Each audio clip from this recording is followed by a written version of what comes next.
Hello, my all lovely people. I hope you are doing very well. This is Sumel Ahmed and Sumel Spoken English BD পক্ষ থেকে আপনাদের সবাইকে সুস্বাগত। যারা ইংরেজি শিখতে আগ্রহ, যারা ইংরেজি শিখছেন, তাদের জন্য আজকের এই লেসনটি খুবই গুরুত্বপূর্ণ। ইংরেজি শেখার আগে যে সিলেবল শিখতে হয় সেটি নিয়ে আজকের পুরো ক্লাস থাকছে। Why should we learn the syllable? What is the importance of learning syllable? Syllable শেখার গুরুত্বপূর্ণ।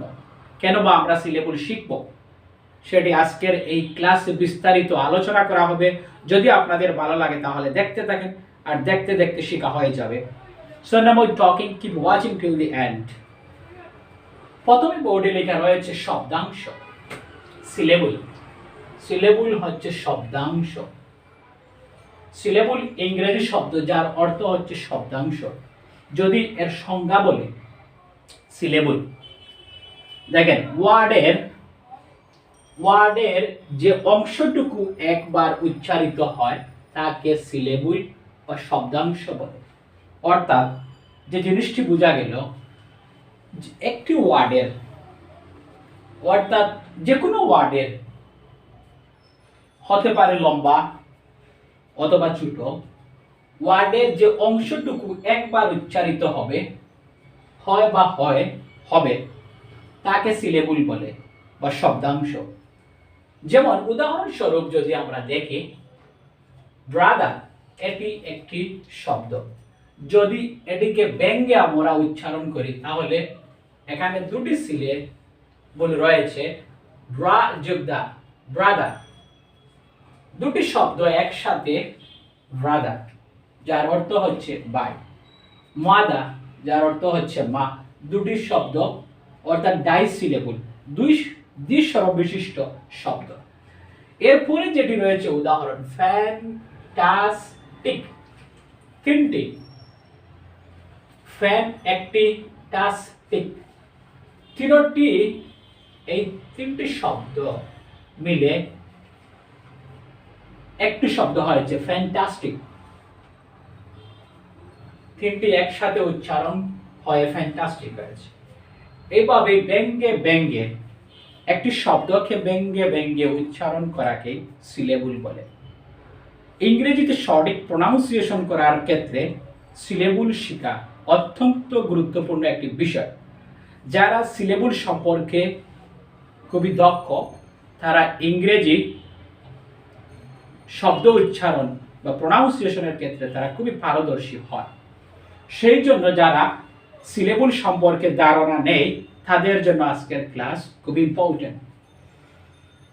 এই প্রথমে আমরা সংজ্ঞাটি দেখলাম যে সিলেবল কাকে বলে বা শব্দাংশ কাকে বলে। ওয়ান্স এগেইন, ওয়ার্ডের যে অংশটুকু একবারে উচ্চারিত হয়, অর্থাৎ একটি ওয়ার্ড রয়েছে আর এই ওয়ার্ডের যে অংশটুকু একবার উচ্চারিত হয় তাকে সিলেবল বলে। যেমন ব্র এক সিলেবল, দা, ব্রাদা আরেকটি সিলেবল। অর্থাৎ দুটি সিলেবল একত্রিত হয় ব্রাদা, বাই। সিলেবল মূলত 4টি ভাগে বিভক্ত। সিলেবল 4টি ভাগে বিভক্ত।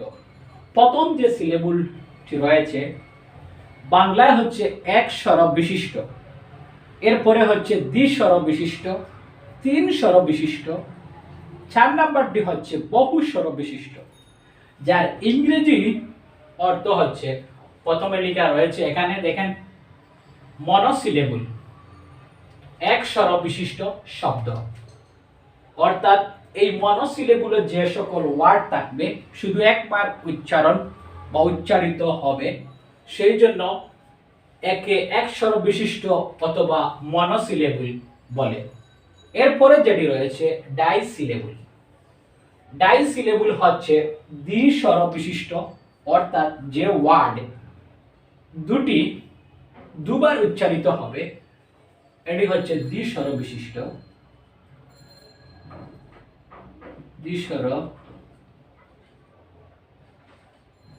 বিশিষ্ট শব্দ।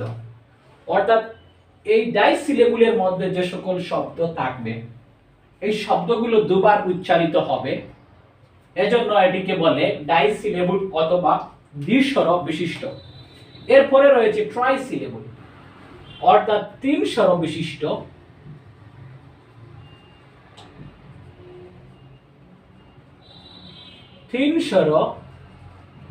শব্দ।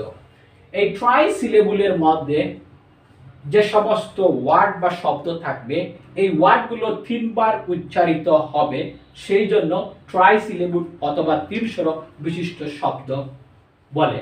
এরপরে রয়েছে নাম্বার 4 পলিসিলেবল, বহুস্বর অর্থাৎ 3 বা 3 এর অধিক, 4 বা 4 এর অধিক হতে পারে। বহুস্বর বিশিষ্ট শব্দ, বহুস্বর বিশিষ্ট শব্দ এখানে 4 বা 4 এর অধিক হতে পারে। এখন আমরা উদাহরণ দেখব মনোসিলেবল, ডাইসিলেবল, ট্রাইসিলেবল, পলিসিলেবল। আলাদা আলাদা আমরা কিছু উদাহরণ দেখব কোন কোন শব্দগুলো মনোসিলেবল বা এক স্বর বিশিষ্ট শব্দের মধ্যে পড়ে। যেমন প্রথমে আমরা পেন, পেন হচ্ছে এক স্বর বিশিষ্ট। এরপরে যদি রেইন, বৃষ্টি, আর এ আই এন, রেইন এক স্বর, একবার উচ্চারিত হয় রেইন।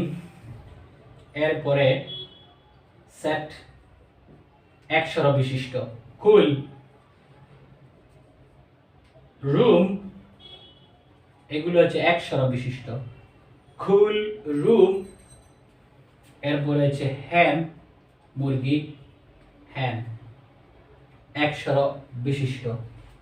রেড, ইঁদুর, আর এ টি, রেড, রেড হচ্ছে ইঁদুর। এরপরে যদি দেই গো, গো অর্থ যাওয়া, কি, কি হচ্ছে চাবি। এরপরে যদি দেই আই, আই হচ্ছে চোখ, লেগ হচ্ছে পাও, টাইম হবে টাইম। এই সমস্ত বাক্যগুলো মনোসিলেবল এক স্বর বিশিষ্ট, একবার। Pen, P N, pen, R A I N, rain হচ্ছে বৃষ্টি, সেট বসা, cool, room, hand, red, go, key, eye, leg, time. এই সব ওয়ার্ডগুলো একবার উচ্চারিত হয়, যার জন্য মনোসিলেবল অথবা এক স্বর বিশিষ্ট শব্দ এক স্বর বিশিষ্ট সিলেবল বলে। এখন আমরা দেখব ডাইসিলেবল, দ্বিস্বর বিশিষ্ট শব্দে কোন কোন শব্দ রয়েছে। যেমন প্রথমে যদি লিখি mother, M-O-T-H-E-R, mother, F-A-T-H, father, sister, father, sister, ডাইসিলেবল দ্বিস্বর বিশিষ্ট। এরপরে যদি টুডে, টুডে আজ, রোবট, রোবট হচ্ছে দ্বিস্বর বিশিষ্ট। Hot dog, hot dog, Monday, Monday, hair brush দিতে পারি, হেয়ার ব্রাশ। এরপর বেসমেন্ট,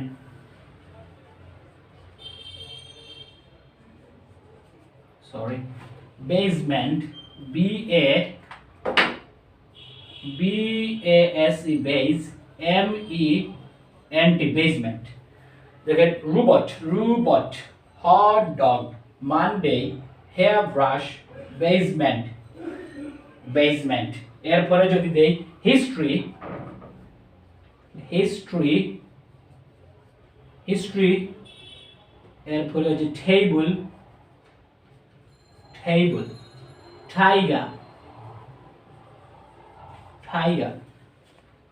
ডাইসিলেবল দ্বিস্বর বিশিষ্ট শব্দ, অর্থাৎ এখানে যে শব্দগুলো রয়েছে সেই সব শব্দগুলো দুবার উচ্চারিত হয়।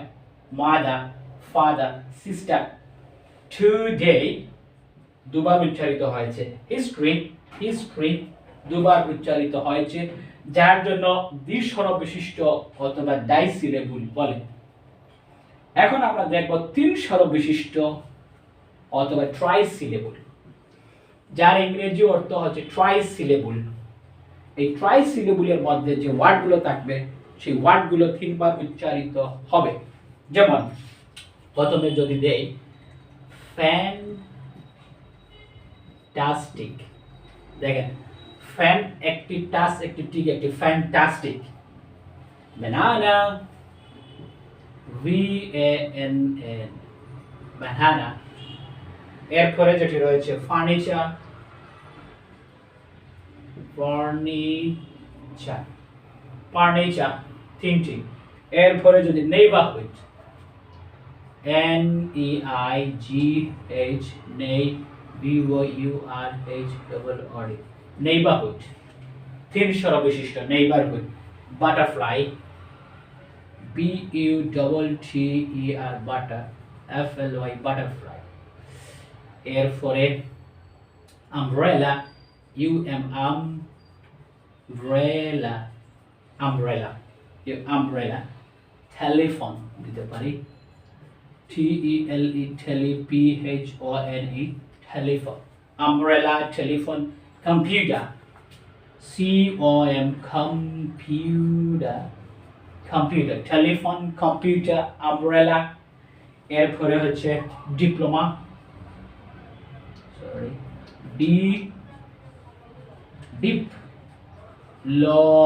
ডিপ্লোমা দিতে পারি।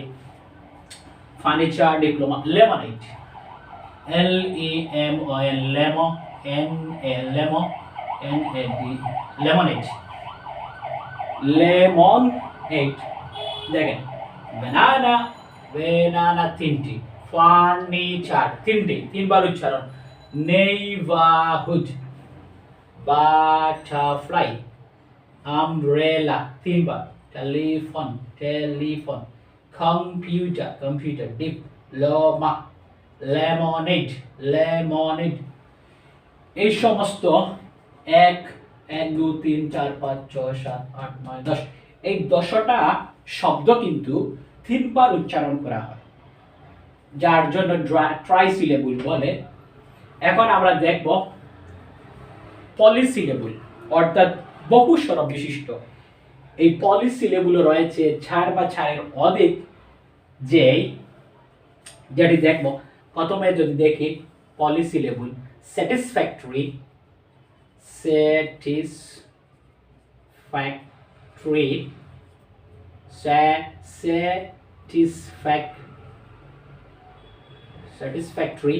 স্যাটিসফ্যাক্টরি 4 বার উচ্চারণ করা হয়। স্যাটিসফ্যাক্টরি 4 বার উচ্চারণ করা হয়। এরপরে যদি helicopter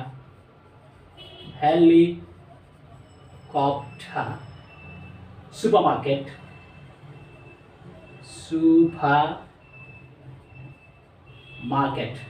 helicopter supermarket. Information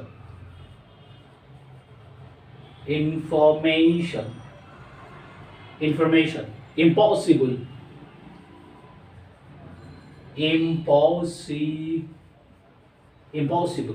information impossible। television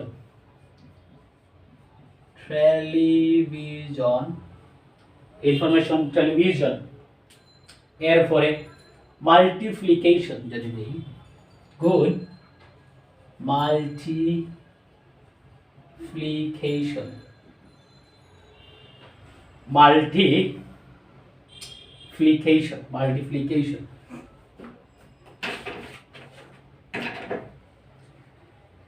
multiplication. এরপরে যদি দেই ডাইমেনশন যার অর্থ হচ্ছে মাল্টিপ্লিকেশন, যার অর্থ হচ্ছে গুণ। ডাইমেনশন যার অর্থ হচ্ছে মাত্রা। টেলিভিশন হচ্ছে ইম্পসিবল অসম্ভব। ইনফরমেশন তথ্য। সুপারমার্কেট বড় মার্কেট। হেলিকপ্টার ছোট উড়োজাহাজের মতো। স্যাটিসফ্যাক্টরি সন্তুষ্ট। এই এখানে রয়েছে টেলিভিশন। এক্সামিনেশন দিতে পারি, examination examination dimension dimension, multiplication, television, চারবার উচ্চারিত হয়, যার জন্য এইগুলোকে বলা হয় পলিসিলেবল অথবা বহুস্বর বিশিষ্ট, চার বা চারের অধিক। স্যাটিসফ্যাক্টরি, হেলিকপ্টার, সুপারমার্কেট, ইনফরমেশন, চারবার উচ্চারণ। ইম্পসিবল, চারবার উচ্চারণ হয়। টেলিভিশন, মাল্টিপ্লিকেশন, গুণ নাউন হিসাবে ব্যবহৃত হয়েছে, বাট এই ওয়ার্ডটি মাল্টিপ্লিকেশন, মাল্টি এরপরে হচ্ছে ফ্লিকেশন, মাল্টিপ্লিকেশন, চারের অধিক। ডাইমেনশন, মাত্রা। এক্সামিনেশন, পরীক্ষা। এইভাবে যদি আমরা জেনে উচ্চারণ করি, pronunciation, so you can get the correct sentence when you use in your English. So এই হলো আজকের এই ক্লাসটি। আই হোপ আপনারা কিছুটা বুঝতে পেরেছেন। But if you want to see more video, so don't forget to subscribe our channel, and may I hope one share, comment and like, because your satisfaction is our inspiration to do something in the future. I hope this class has been fantastic. যাদের এই syllable নিয়ে সমস্যা ছিল, আজ হয়তো কিছুটা হয়তো আপনারা বুঝতে পেরেছেন যে সিলেবল হচ্ছে শব্দাংশ। সো ওয়ান্স এগেইন আমি আবার বলছি যে ওয়ার্ডের যে অংশটুকু একবার উচ্চারিত হয় তাকে সিলেবল বা শব্দাংশ বলে। একদম সিম্পল। যেমন সিলেবল হচ্ছে চার ভাগে বিভক্ত। প্রথমটি হচ্ছে মনোসিলেবল, এক স্বর বিশিষ্ট, অর্থাৎ মনোসিলেবলের মধ্যে যে সমস্ত ওয়ার্ডগুলো থাকে সেই ওয়ার্ডগুলো একবার উচ্চারিত হয়। যেমন পেন, রেইন, সেট, কুল, এই সমস্ত ওয়ার্ডগুলো একবার উচ্চারণ করা হয়, যার জন্য এটিকে বলে মনোসিলেবল। এরপরে যেটি রয়েছে ডাইসিলেবল হচ্ছে দ্বিস্বর বিশিষ্ট, অর্থাৎ দুইবার উচ্চারণ করা হয়। এখানে রয়েছে brother, mother, father, sister, today, robot, hot dog, Monday, hair brush, basement, history, table, tiger. এই ট্রাইসিলেবলের মধ্যে যে সমস্ত শব্দগুলো থাকে এই শব্দগুলো দুবার উচ্চারণ করা হয়, যার জন্য একে ডাইসিলেবল অথবা বাংলায় দ্বিস্বর বিশিষ্ট, দুইবার উচ্চারণ করা হয়। এরপরে রয়েছে তিন স্বর বিশিষ্ট ট্রাইসিলেবল, যে সমস্ত শব্দগুলো তিনবার উচ্চারণ করা হয় বা তিনবার উচ্চারিত হয় সেই সমস্ত শব্দগুলোকে ট্রাইসিলেবল বলে। যেমন fantastic, banana, furniture, neighbourhood, butterfly, umbrella, telephone, computer, diploma, lemonade. এখানে রয়েছে 1 2 3 4 5 6 7 8 9 10 11। এই 11টি শব্দ কিন্তু তিনবার উচ্চারণ করা হয়েছে, যার জন্য ট্রাইসিলেবল বা তিন স্বর বিশিষ্ট শব্দ বলে। এরপরে যেটি রয়েছে বহুস্বর বিশিষ্ট বা পলিসিলেবল। এখানে চার বা চারের অধিক যে সিলেবল, যে শব্দগুলো থাকে, চার বা চারের অধিক উচ্চারণ করা হয়। যেমন satisfactory, helicopter, supermarket, information, impossible, television, multiplication, dimension, examination. এই সমস্ত শব্দগুলো চার বা চারের অধিক এক একটা শব্দকে উচ্চারণ করা হয়, যার জন্য পলিসিলেবল বা ডাইসিলেবল বলে। যদি সঠিকভাবে ইংরেজি উচ্চারণ করতে হয় তাহলে you have to learn syllable. What is the syllable? What is the necessity of learning syllable? So that's all for the time being. পরবর্তী ক্লাস দেখার আমন্ত্রণ জানিয়ে আজকে আমি এখান থেকে বিদায় নিচ্ছি। আপনারা ভালো থাকেন, সুস্থ থাকেন, সুন্দর থাকেন, জীবনকে উপভোগ করেন এবং দেখেন, শিখেন, ব্যবহার করেন। Thank you very much.